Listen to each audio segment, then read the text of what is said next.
Hello and welcome to the Growing Green podcast. Your host, Jeremiah Jennings, is the owner of Growing Green Landscapes in Birmingham, Alabama, and has a passion for growing the entrepreneurship community for those who are young in business. Being a business owner isn't easy, especially in the early years, and that's why in this show we dive into a wide range of topics covering all the challenges small business owners deal with. Even if your company is generating $1 million or more, the stories from our great guest and Jeremiah's own firsthand experiences will propel your business forward. And now, here's your host, Jeremiah Jennings.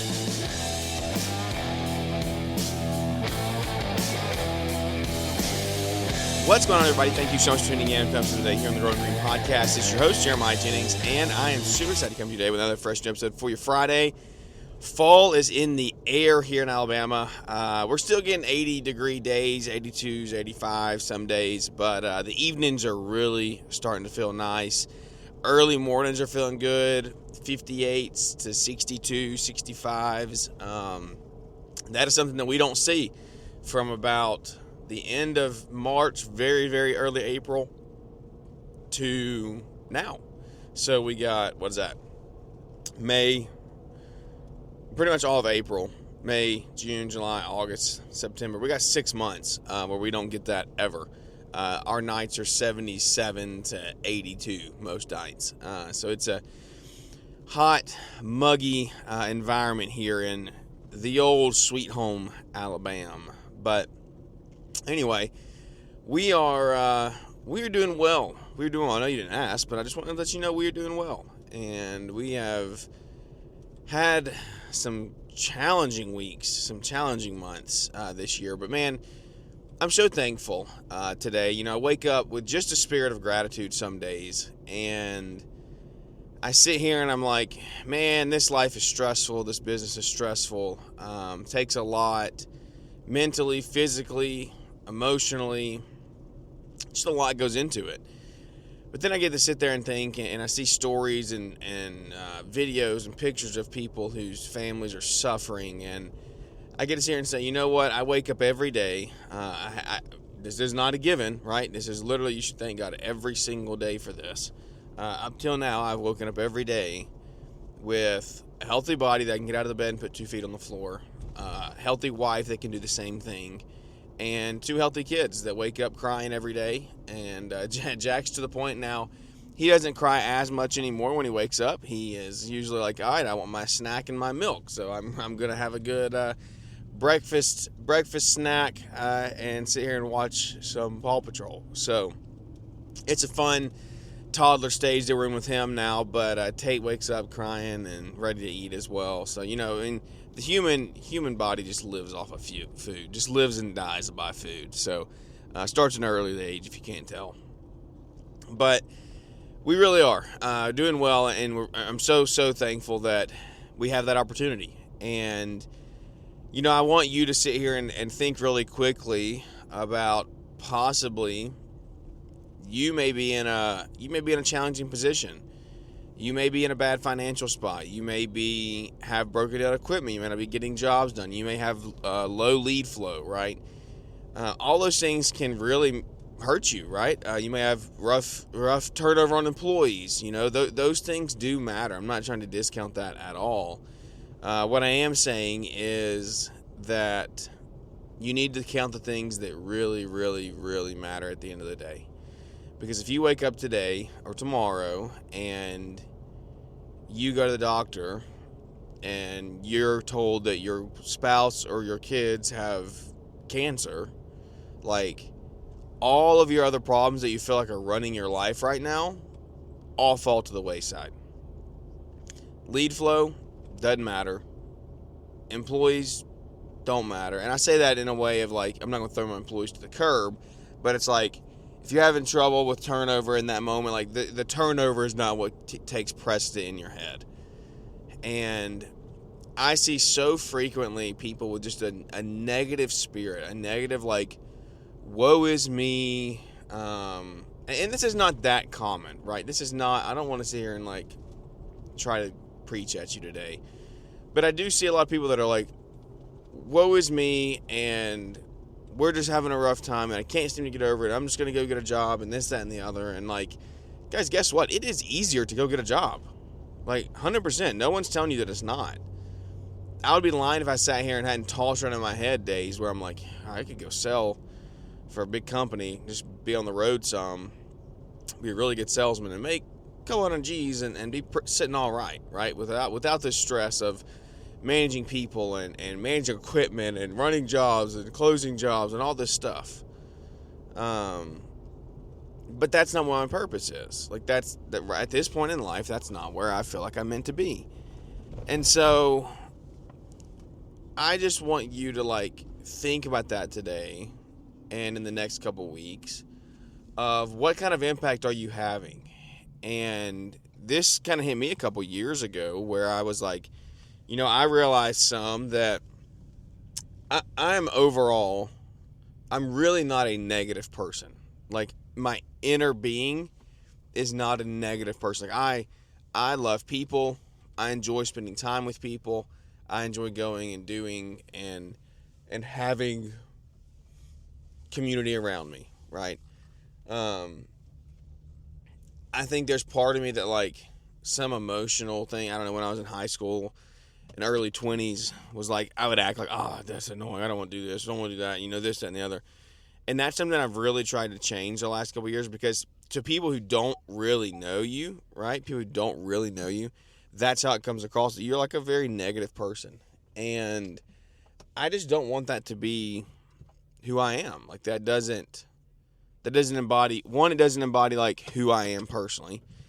And two, it doesn't embody like a Christ-like mentality. That's just not, if you're a Christian, you're professing faith, that is not how you are called to be presenting yourself in a spirit of like, oh, this is just poor me, woe's me, I hate going and doing this, but I'm going to go do it, right? Like, the people that I know that share the gospel the loudest and the furthest and the brightest are the ones that are just continuously walking around with a smile on their face. And that is not me. I'm a very happy person. Very person. You get in and around me, like, I love having fun. I love cutting up. I like dry humor. Like, I like having fun with you. But me just walking down the street with a smile on my face, not me, right? That's something I have to work on every single day, because you don't know what a smile can do. And you don't know what a stone face can do, right? Like, sitting there with just a mad face, you don't know what that can do either. In the same way that a smile and a how are you is a positive note, like, your RBF could be a negative note, right? And I was going through, here's a perfect example that I had, like, just to check myself.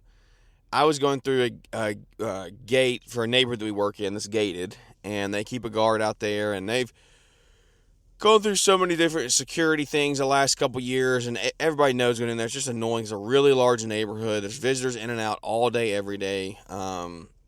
Again, gated, guard there 24/7. And now what you have to do is get a QR code from your customers. Well, they started the QR code. I was like, that's fine, right? It's annoying, but it's fine. I can do that. You can set them to 30-day links. So, like, our maintenance customers, I have one customer that knows, like, he sends it to me every month, and I use that customer's code to get in the gate every single time. Didn't really ask any questions, no big deal, right? We're in a service truck, we're going in there to mow, like, just, come on, let's just go mow. Well, now they started adding, you have to no longer present the code, you still have to present the code. You don't just have to present the code, you have to also present your ID. And I'm like, what's the point in the code? Like, I have to get this code from a resident. These codes don't just float around. Like, a resident behind the gate has to send me the code. Why am I having to present my ID as well? And it's so annoying, right? It's so annoying. The other day I left my ID in a truck that was in the neighborhood, and I had to run and get something, and I forgot my wallet in that truck. So I was going back in the gate, and she was like, nope, can't let you back in. Where's your ID? I was like, it's in the neighborhood. It's literally in the neighborhood with my other truck where I'm on a job. I was through here this morning. Nope, can't let you in. And so I was just like visibly annoyed. Like it was very obvious. I was not smiling. And at the end of that interaction, she's like, "Are you okay?" And it made me stop and think. Like, and she just was asking like how I was, and I was like, and I really do try to be really good at this. I'm not always great at it, but I try to be good at it. Of like, a policy is not the fault of the person enforcing it, right? That person is usually just the enforcer. That's their job, right? It's not their policy that they came up with. They would probably agree with you that it's a dumb policy. And so I told her, I was like, oh yeah, I'm fine. Like, I know it's not y'all's fault. I'm just annoyed or something like that. And so it's one of those things of, I don't know how I can be great at it other than just a continuous everyday, like, how do I get better? I just keep trying, right? There's no fix to it. There's no overnight like solution other than just, hey, I'm making a conscious effort to put on a more positive attitude and to put on a smile more, because you don't know what that person could have been going through, right? At the gate. She's asking me if I'm okay, but I should be asking her if she's okay. Like, I was totally fine. I was just annoyed that I was going to do all that at the gate. Like, I was having a great day. Nothing was wrong with me. She could be on the inside of that booth and, like, ready to commit suicide. You don't know. Like, you don't know what people are going through in today's world. And she may have just needed a smile. Hey guys, guess what? October, it's coming, and you know what that means. It is time for Equip Expo. October the 21st to the 24th. It's in Louisville, Kentucky again this year. And I'll tell you what, for 5 years now, I have walked that floor, I've shaken hands, I've seen the ideas spark and the innovation start to get moving in people's brains with what new equipment they can get, what new technologies come, and how they can bring it into their business. Imagine this. You're standing out there, you have 30 acres of demo yard, you have tools humming, you got machines moving, and you get to see what's next in landscaping, hardscaping, and all outdoor power equipment. You're also surrounded by your fellow friends, your industry peers, and people that want to actually grow their companies. You have plenty of education session opportunities, and you get to do plenty of hands-on demos. I can't wait to meet, greet, and mingle with you this year. You get to break bread, have lunch together. There's food trucks. There's so much to do. There's nighttime activities. Guys, it is such a fun time. Sign up today, equipexposition.com. Use code GG50, get you in the door for $30. You don't want to wait till you get to the door because it's $60 to get in, and no one needs to pay that. 50% off. Use code GG50, get you in the door for $30 at equipexposition.com. We'll see you in Louisville, October the 21st to the 24th this year for another great Equip Expo. I could have gotten there with a bad attitude, and that would have been like her last thing. It was like, I can't do anything right. Like, these people hate me. I'm having to give this code. I can't do anything right. That's it. And it's like, whoa, like, think about that for a second. Like, I would be kind of responsible for that. And that's not okay. Not okay at all. So, just continue, like, as you go about your days and as you go about the struggles and the dumpster fires that you have, right? To keep a positive attitude. And Hormozy says this quote that I share every time I see it. There's a few of his that I share. Like, if I'm ever just scrolling and I see it, automatic share button. Like, I don't care how many times you've seen it, I'll share it again. And one of them is, like, one of the greatest challenges and best things to be good at is learning how to have a good attitude when there's no reason around you to have a good attitude, right? That's a paraphrase. But when there's nothing right going on and you can sit there in the moment and still have a good attitude about it, like, that just speaks volumes. It speaks volumes about who you are, where your faith is, like, what are you grounded in, right? When you get that news about the cancer, how do you act? How do you react? Are you mad at God? Do you hate God? Do you cuss God? Do you hate other people, right? Like, or are you just like, this is his plan, like that. This is not fun. I don't want this. We're going to pray for this to be healed, right? And ask. But if at the end of the day, if that's not his will, then it's not going to happen, right? And we're going to just follow out and live it the way that we can.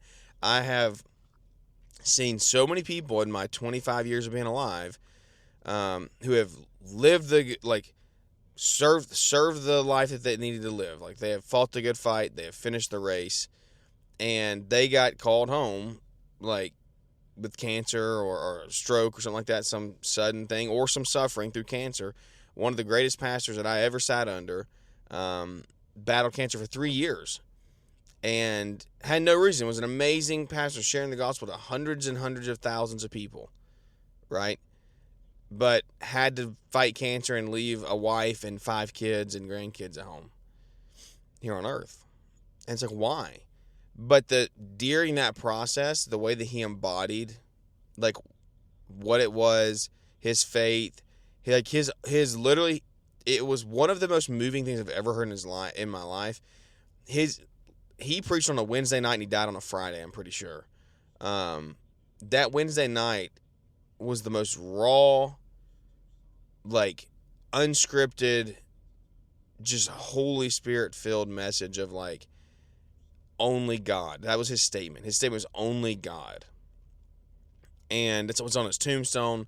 That's what's on he'd been bracelets made, that's on shirts made. Like, that was him. Only God. That's all that mattered, right? And how true is that? How true is that? That nothing else matters. And, you know, it's a really, I'll give you something to chew on here as we wrap up. It's hard to comprehend, truly hard to comprehend, that nothing else in the world matters other than your personal salvation and sharing the gospel. Nothing. Like, that is the basis of why you're here. No matter the business you build, no matter the empire that you build, no matter how many people you help, right? Like, those things are good. They're good things. I'm not saying they're bad. Do them. But, like, those things don't go with you. They can build legacy. You can build legacy, right? You can build and share, but that comes through, like, true legacy comes through you sharing it and teaching your kids, and then them sharing and then teaching their kids and their friends and families and kids. And, you know, that's how legacy's built. But really nothing else matters. So think about that and chew on that for a little bit today. And it'll wake you up. It'll help you have a better attitude for sure. But as you go through today and you go into the rest of the next couple weeks in October, where you start leaf cleanups, you start transitioning over into some fall and winter services here, I want you to think also about one thing that is kind of something I'm mulling through this year, and not really mulling through, it's just trying to really figure out and, you know, diagnose day by day, is what is a dumpster fire and what is a house fire, right, in your business. Dumpster fires do not need to be put out immediately. All right, they can burn for a little bit sometimes. They're not taking the business down, right? They're out in the dumpster. They're kind of contained. It's just it's something that needs to be fixed, but it's okay to burn for a minute, right? A house fire is like, hey, my house is burning down. If this does not get fixed, we're all going under, right? So having the wherewithal and the ability to make have the discretion to see which ones of those are each, right? What's what? Is it a house fire? Is it a dumpster fire? Where's the separation there? When you can do that and do it well, and I mean do it really well, right? That's where you really start solving problems in a high-level manner. Because a lot of us, guys, are out thinking we're solving the problems of the world and, like, really moving the needle forward. And all we're doing is putting out dumpster fires, and there's so many dumpster fires we can't ever get to the house fires. And by the time you get to the house fires, they're so far gone, there's no saving them. But we're getting our dumpster fires put out, but the dumpster fires always continue. There's always a dumpster fire somewhere, right? There's always something that can be improved on or fixed.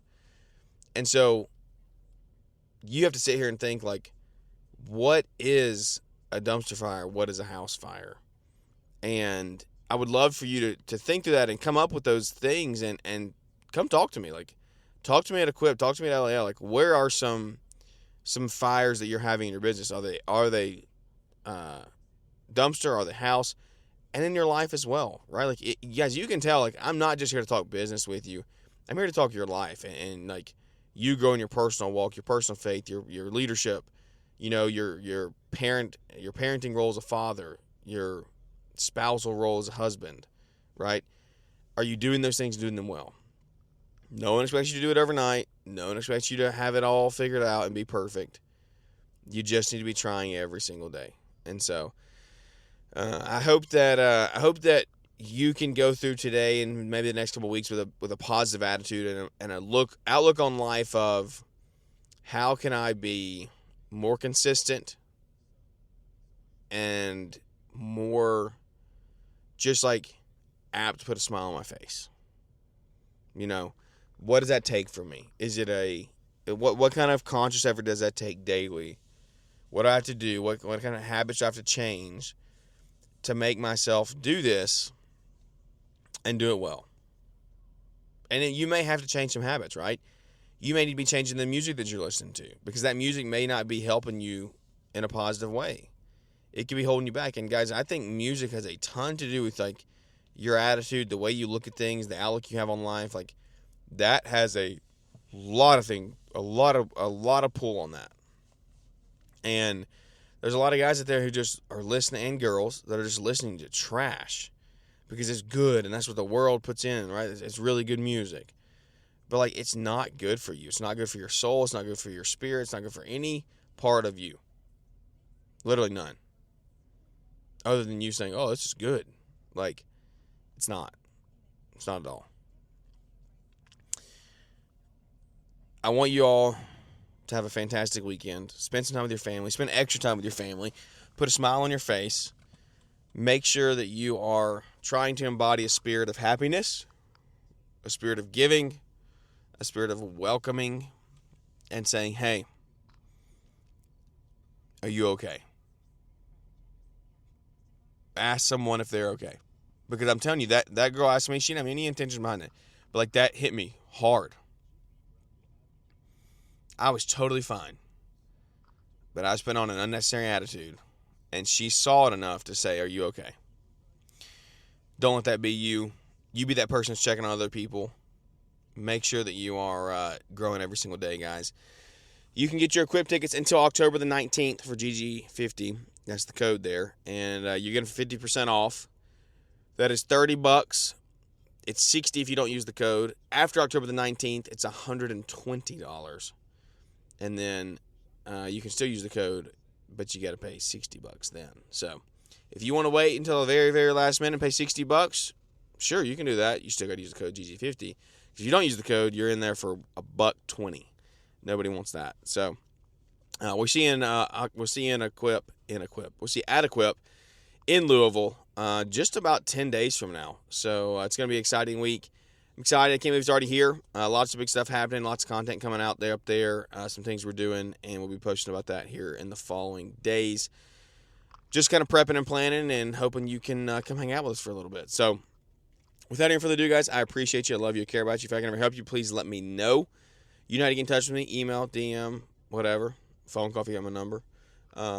Give me a holler. I'm happy to help. Happy to chat. Go through anything that I can with you here in the future. Y'all have a great weekend. Spend some extra time. Go to church on Sunday. Take care of your kids. Take care of your wife. Check on them. Check on some other people. Check on some friends you hadn't talked to in a while. See how they're doing. And you will reap benefit from it. I promise you guys. Y'all have a great day. Thanks for tuning in. Without any further ado, that's going to wrap this one up. And we look forward to catching up with everybody here on the next one. Thanks for tuning in to the Growing Green podcast. It is an honor to have you listening, and we hope you receive valuable advice to help take your business to the next level. Don't forget to follow the podcast so you'll be notified when our next episode drops.